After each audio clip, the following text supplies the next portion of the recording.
अरे याद तो है ना न्यू आपको? कहानी चाइनीज बहू भूले तो नहीं ना? देखें। हाँ भाई, थोड़ी देर में ही सही, लेकिन चाइनीज बहू की कहानी आ ही गई। क्या हो रहा है ये देश में? चाइना ने तो आतंक ही मचा रखा है। अरे क्या हो गया, क्यों चाइना को कोसता रहता है? भूल मत, तेरी ससुराल चाइना की ही है। हाँ माँ, पर ये देखना, लड़ाई झगड़े, ये बीमारी, ऊपर से ये देश कितना चालाक है। अंदर न जाने क्या क्या करता रहता है। तभी अंदर से बहू की चिल्लाने की आवाज आती है। अरे क्या हो गया बहू, क्यों चिल्ला रही है? माँ जी, ये देखिए, ये रूस ने यूक्रेन की हालत क्या कर दी है। ऊपर से चाइना में डर बड़ा लॉकडाउन लग गया है। माँ जी, अब क्या किया जाए? अरे तो तुम लोगों को क्या परेशानी हो रही है, मैं तो यही नहीं समझ पा रही हूँ। वो क्या है ना माँ, हम लोग चाइना जाने की सोच रहे थे। सांगसू के भाई की शादी है। तो क्या? अरे कौन सा उन लोगों के यहाँ भाई घोड़ी चढ़ता है जो बहन काजल लगाकर नेक लगी। माँ जी, उसकी आंखें बहुत छोटी छोटी है, उसमें या तो पुतली रह सकती है या काजल। साले की पुतली निकाल कर काजल लगा दो, अंधा कहीं का। क्या क्या बोले तुम मेरे भाई के बारे में? अरे नहीं नहीं बहू, वो तो बोल रहा था कि तुझे नेग मिल जाएगा। हैं, बहन है ना तू उसकी। नहीं नहीं माँ जी, मैं सब समझती, ये मेरे भाई का मजाक बनाते रहते। कितना शीरा है मेरा भाई, बिल्कुल छिपकली जैसा। नहीं नहीं बहू, सीधा गाय जैसा होता है। सही पकड़े हैं माँ जी। हाँ, तो मेरे भाई की शादी है, मैं चाइना जरूर जाऊंगी। तभी एक पड़ोसन आ जाती है। अरे नहीं नहीं बहू, तू कहीं ना जा, हम लोगों का मन कैसे लगेगा तेरे बिना। ले बहू, तेरे भाई के लिए ये शॉल रख ले, हमारी तरफ से गिफ्ट कर देना। हाय रे, सब कितने अच्छे हैं। मेरी चाइनीज बहू को कितने प्यार से तुम लोगों ने एक्सेप्ट कर लिया। सच में बड़ी भाग्यशाली हूँ मैं। कैसी बात कर रही है? ये तो हम लोगों के देश की एक खूबसूरती है कि हर किसी को दिल से अपना लेते हैं, बस वो भी दिल से हमें अपना समझे। कैसी बात कर रही है आंटी जी? मेरे लिए आप सब सासू माँ जैसी ही हैं। मुझे भारत बहुत अच्छा लगता है, ये सबसे अच्छा देश है। मेरा भारत महान। वैसे भी लड़के की शादी जहाँ होती है वो तो वहीं की हो जाती है ना। जीती रे बहू, सही बोल रही है। औरत तो होती ही पानी की तरह है, जो जहाँ जैसे रखे वैसे ही शेप ले लेती है।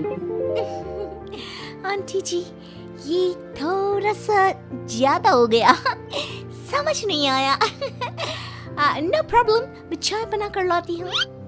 फिर क्या, वो दिन भी आ जाता है जब बेटे बहू को चाइना जाना पड़ता है। वहां जाकर बहू का भाई कहता है, मेहरबान आ गए, मेहरबान आ गए। मैंने सबको बोला कि सब हिंदी में बात करेंगे, नहीं तो बहन नाराज हो जाएगी। थैंक्स बॉय, हिंदी मेरी भाषा है। आप मुझे उसमें बात करना अच्छा लगता है। आपने जीजा जी से मिलो।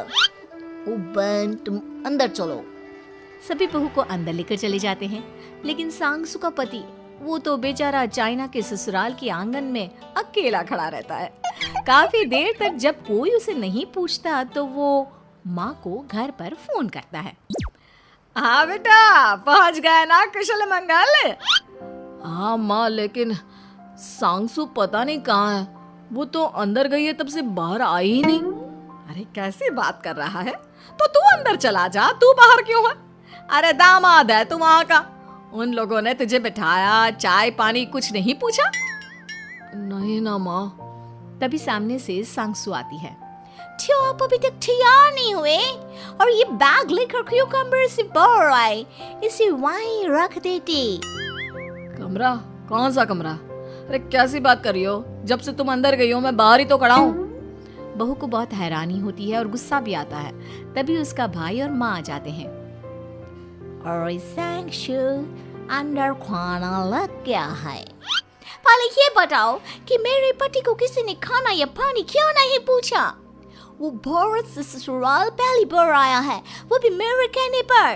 उनकी इज्जत क्यों नहीं की? देख बेटी, तूने जबरदस्ती जिद में शादी की थी तो हम लोगों ने कर दी, लेकिन अब तुम ये सोचो, पूरी चाइना में मैं इस इंडियन को अपना दामाद बताऊं? So sorry. हाँ संगसू, और तुम भी चुप रहना, नहीं तो वो लोग मेरी शादी तोड़ देंगे। ओह, ऐसी बात है। कोई बात नहीं, मैं बाहर होटल में रह लेता हूँ, तुम वही करो जो ये लोग चाहते हैं। कैसी बात कर रहे हो? शादी के बाद पति जैसा भी हो, जो भी हो, पति होता है। वैसे भी तुम्हारे पूरे परिवार ने, सबने बिना सोचे मेरा साथ दिया, मुझे एक्सेप्ट किया, प्यार किया। मैं अपने देश में आपको अकेला कैसे छोड़ सकती हूँ? ये हिंदी फिल्म का ड्रामा बंद करो, मैं अभी अब बर्दाश्त नहीं करूँगी। चुपचाप अंदर चलो, नहीं तो ये शादी वादी यहीं खत्म करके इसे अकेले ही इंडिया जाना पड़ेगा। कैसी बात कर रही हो माँ? ये मेरे पति हैं। है नहीं था, हम लोगों ने यहाँ वकील को बुला लिया है, जिसके बाद अब तेरा तलाक करा के हम यहाँ के चाइनीज लड़के से तेरी शादी करा देंगे। अरे कैसी बात कर रहे हो? हम तो यहाँ तुम्हारी शादी के लिए आए थे। नहीं नहीं, मैं सांगसू के बिना नहीं रह सकता हूँ। हाई वोल्टेज ड्रामा होने के बाद से ही सारा माहौल खराब हो जाता है कि तभी एक लड़की आती है। मैंने सारा इंतजाम कर दिया है, सांगसू की शादी का मंडप परसों लग जाएगा, तब तक इसके पति को कमरे में बंद कर देते हैं। सभी सांगसू के पति का हाथ बांधकर उसे कमरे में बंद कर देते हैं। ये क्या कानूनी है? आप लोग मेरे पति के साथ ऐसा नहीं कर सकते हैं। मैं किसी से शादी नहीं करूंगी, ये साफ बात है। पहले मैं अपनी शादी करूं, फिर तेरी भी शादी करवा दूंगा। सब कुछ तय हो जाता है, भाई की शादी हो जाती है। फिर वो दिन भी आ जाता है जब सांगसू की शादी वो लोग जबरदस्ती करने के लिए उसे मंडप पर ले जाते हैं। ऐसा मत करो, ये मेरी बीवी है। मैं किसी से शादी नहीं करूंगी। कैसे नहीं करेगी शादी? शादी तो तेरा बाप भी करेगा। हो, मैं करूंगा शादी। प्लीज कोई मेरी शादी किसी अच्छा औरत से करवा दे। चुप, बिल्कुल चुप। फिर माँ सांगसू और उसके पति से कहती है, तुम लोगों का बच्चा मेरी कैद में है। अगर तुम लोगों ने कोई भी होशियारी की तो मैं इस बच्चे को मार दूंगी। दोनों माँ का रूप देखकर हैरान हो जाते हैं। बच्चे की खातिर दोनों शांत हो जाते हैं और शादी की रस्में शुरू हो जाती है कि तभी सांगसू की सास पुलिस के साथ आ जाती है। माँ, सरसू माँ आ गई, मेरी माँ आ गई। माँ प्लीज हम लोगों को बचाकर वापस ले चलो। पुलिस सभी को गिरफ्तार कर लेती है। बेटी के बच्चे को मारने की धमकी तो कोई चुड़ैल ही दे सकती है। अरे तो ये चुड़ैल ही तो है। ये सही बोल रहे हैं, ये औरत किसी चुड़ैल से कम नहीं है। तभी उन लोगों का बच्चा भी आकर सांगसू के गले लग जाता है।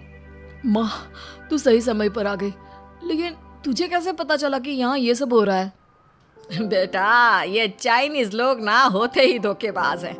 इन लोगों पर मुझे भरोसा नहीं था, इसलिए मैंने तेरे फोन को हमेशा के लिए मेरे फोन से अटैच कर दिया था, जिससे तेरे आसपास होने वाली सारी बात मैं सुनती रहूं। उस दिन भी मेरी तेरी बात हो रही थी तो तेरा फोन ऑन था, मैं सब समझ गई थी। मुझे माफ कर दो। नहीं, बिल्कुल नहीं। चलिए माँ जी, इंडिया वापस चलते हैं। आज के बाद मैं यहाँ कभी नहीं आऊंगी।